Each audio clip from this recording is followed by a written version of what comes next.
Community Food Center kitchen, where I am going to be showing you our 4th Kids Club recipe, which is a black bean enchilada recipe.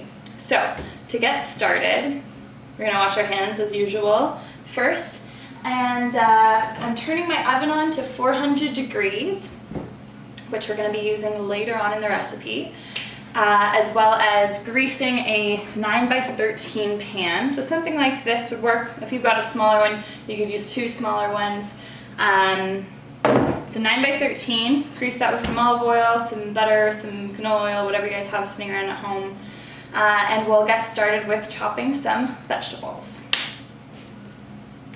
So to start things off, I've got my red onion here. And we've talked about chopping onions together before. They really roll around. So first things first, we want to get a flat surface. We're going to cut the ends off, and then we're going to get ourselves a nice flat surface. So cut the end of this guy off, and I kind of don't make it 100% of the way through so that I can peel a little bit that way. And we'll cut the other way. And always being really careful with our fingers when we're stabilizing whatever it is we're cutting. And I've got my little compost bucket on the counter, which is one of my favorite little kitchen tips to sort of reduce the amount of times you're going back and forth to the garbage can, to the compost bucket.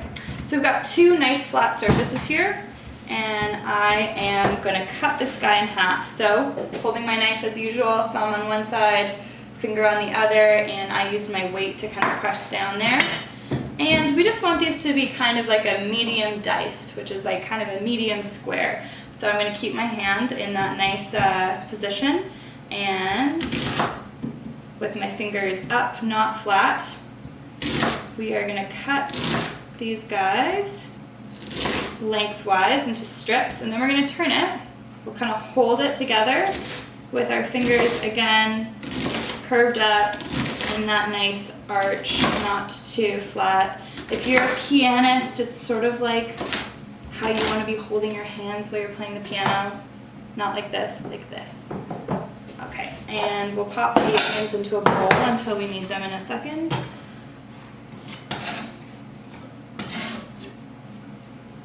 An easy way to cut a pepper is to start by just cutting the whole top of the pepper off. Boom, like that. And again, look, we've got a nice flat surface, our favorite. And we can just sort of snap on these little bits here, or you can chop them into nice dices, the same size as the onion. Whatever you're feeling, I'm gonna just chop these babies up. And I'm putting these into a different bowl than my onion, because they're gonna cook at a different time. So now I've got my pepper at a nice flat kind of surface here.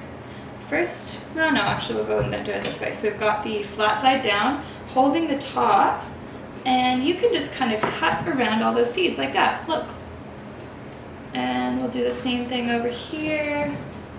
And then for the last little bit, we can basically just cut the seeds right out. So there we go, we got some nice and easy pepper chunks that we're gonna cut into some smaller pieces.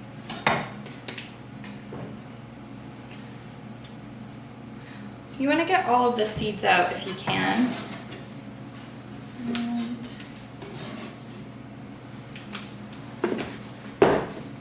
we'll cut these guys. Doop, doop, doop. So the way I did that there was I did the long way, and then flip it, and I did it the short way. And my peppers are about this size. One of them's broken. Boop, like that. And I'll carry on with the other half of my pepper now.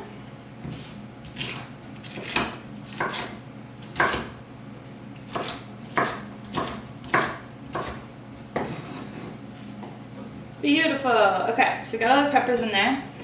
And now we are going to cut up our broccoli florets. So this recipe calls for florets, which is a little piece of broccoli just like this. The stem, the stem is still pretty good. I'm going to cut up the stem and pop it in there because there's really no good reason to not eat the stem except for that it's not as pretty as the rest of it, but not everything can be pretty. Okay, boop, boop, boop. We got some nice little chunks. I'll kind of cut those down to some smaller cubes because we want them to cook up quickly. And then the broccoli florets. So this guy's okay. This guy's a little too big. We're gonna cut him in half. And so with the broccoli, we can kind of just cut this chunk off the bottom here, and it really easily breaks it up into some nice little trees.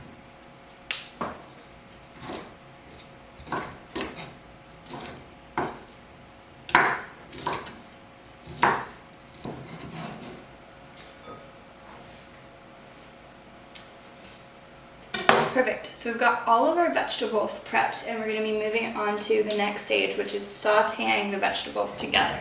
So I'll be back in 2 seconds with my little stovetop. And we are back. I had a little malfunction with my stove, but she's working nice and dandy now. I've got some heat coming on the element. I've got it a nice medium-high heat. And I'm going to squirt in about 2 tablespoons of olive oil. And we will let that get heating up.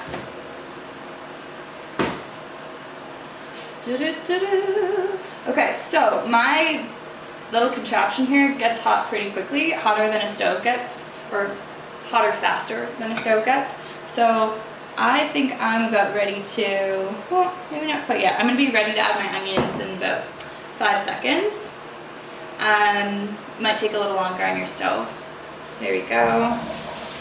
Sizzle, sizzle, sizzle. Great. I will get all of my red onion in there. I'm going to do a pinch of salt at this time, and that is to help with the cooking. It's going to release some of the juices from the onions, and it's going to let us get a nice saute going pretty quickly. So at medium-high, or just medium, these guys are going to get translucent in about 5 minutes. So, I'll be back in 5 minutes when my onions are looking nice and translucent. Alright, so I'm back. I've got my onions looking nice and translucent-y, sort of like this. I told you this thing gets rip-roaring hot. It's a little scorched on the bottom, but my onions are getting kind of translucent. Translucent just means clear, in case you're wondering.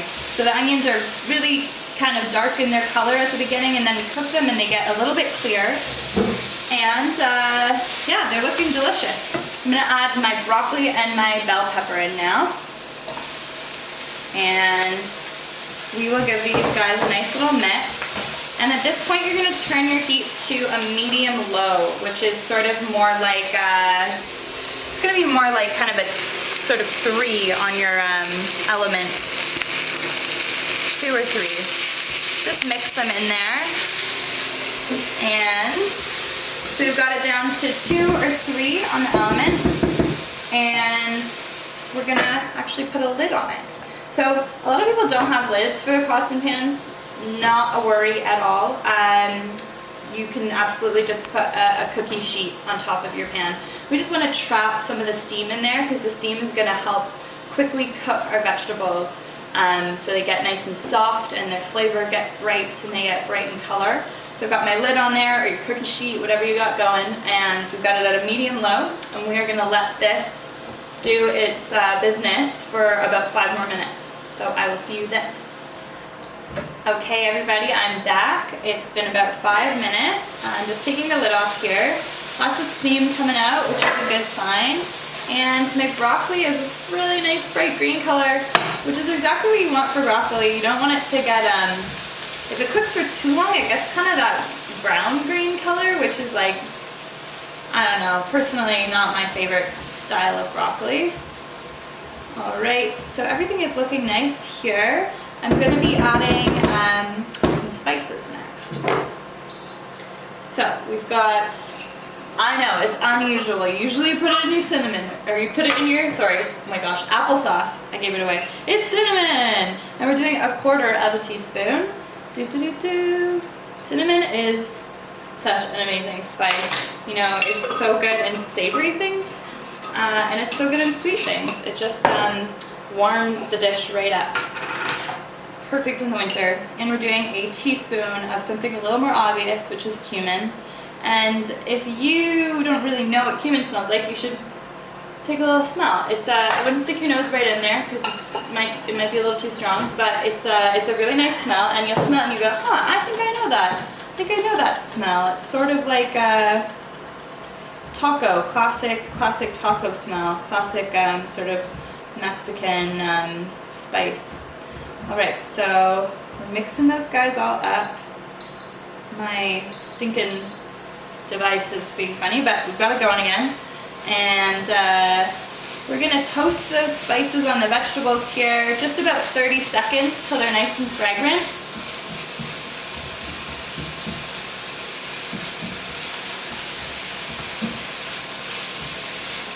Beautiful. Okay, and next we are adding our spinach. So we're doing about 4 cups of spinach. And spinach is one of these things that it's really big when it's raw, but it very quickly wilts and becomes quite small in the pan. So I'm going to clear a little space off on the side of my pan, and I'm going to add a cup of spinach at a time. And you'll see it sautés right down. It's like, how the heck am I going to fit 4 cups of spinach in here? But you will see it will totally fit in the pan.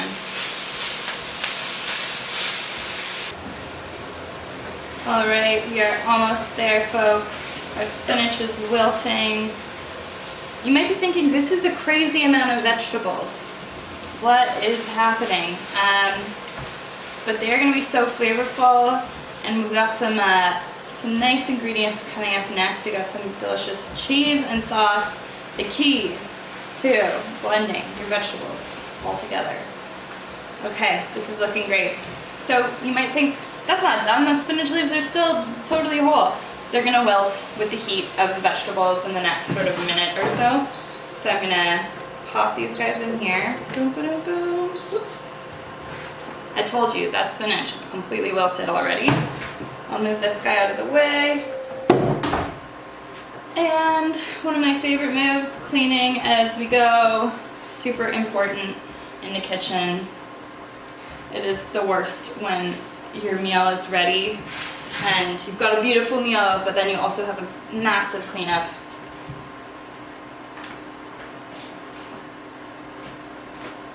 Okay, so we're on to our next step. We got all our vegetables here. We're going to be adding about a 1/4 cup of shredded Monterey Jack cheese. Here we go. And 1 cup of drained and rinsed black beans. Sorry, more like 2 cups, 1 can. And we're gonna mix everything together. Here we go.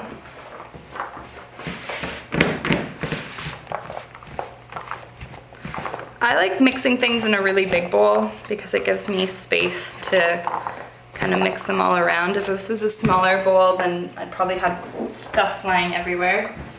Okay, that's looking great. And we are gonna add a little bit of our sauce at this point. So I've made a beautiful enchilada sauce. You're doing just about 2 tablespoons of this enchilada sauce. These are teaspoons, so I'm gonna kind of wing this here. You're just adding a little bit of the sauce into the filling. There we go. And each of you is going to get a nice container of homemade enchilada sauce that will have been made here at the Nelson Community Food Center. It's delicious. This sauce is amazing. You could put it on tacos, you could put it in your burrito, you could put it with some eggs, whatever you're feeling. So I've got that there. And we're about to get onto our next step, which is pretty fun. So I've got my greased pan, which I showed you guys earlier. And we're going to be adding just about a 1/4 cup of the enchilada sauce to the bottom of the pan here. And I'm going to just sort of make sure that that is all nice and spread out in the pan. Beautiful. Oh yeah. Okay. So we're coming at the enchiladas like from every side with sauce. The sauce is inside, the sauce is on the bottom, the sauce is gonna be on the top. It's crazy. Okay, so we got our pan here. I'm gonna pop that there. Actually, I'm gonna reposition myself here. 1 second. Alrighty, so everyone will have a nice bag of tortillas in their package. We are gonna start rolling these puppies out. So, I like to use maybe like a measuring cup or a little scoop or something. You can use the spoon you're using to roll these guys out, and you're gonna do a scoop of your enchilada mixture here. Probably about a half a cup. And we're just gonna roll them like nice little tubes. Nice little tubes. What's a nice tube? I don't know. Okay, so we're gonna pop that guy in here. And we'll keep going with the rest of our mixture. Another scoop, another nice tube, you know? Okay. Here we go. And I like to put the crease, like the folds down in my pan personally. Why? I don't really know. It's sort of like neat and tidy. And I guess I like things neat and tidy. Okay. Okay, so we got a beautiful little enchilada pan happening here. And we have these extra bits of the enchilada sauce. I didn't really like accurately measure them in, which is totally fine. You could do a couple of things here. I think we're just gonna eat these scraps later, but you could totally just pour them on top of your enchiladas. You could put them in a burrito tomorrow, you could put them in your scrambled eggs, or you could more appropriately distribute enchilada per tortilla.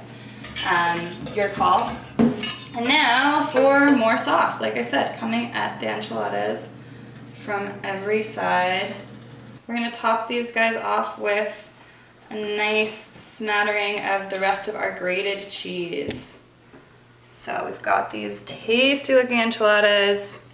They're all ready to go. I'm gonna pop these in my oven, which is set for 400 degrees, and they're gonna be in the oven for about 20 minutes or until the cheese is nice, all like ooey gooey, a little bit crispy. It's gonna be amazing.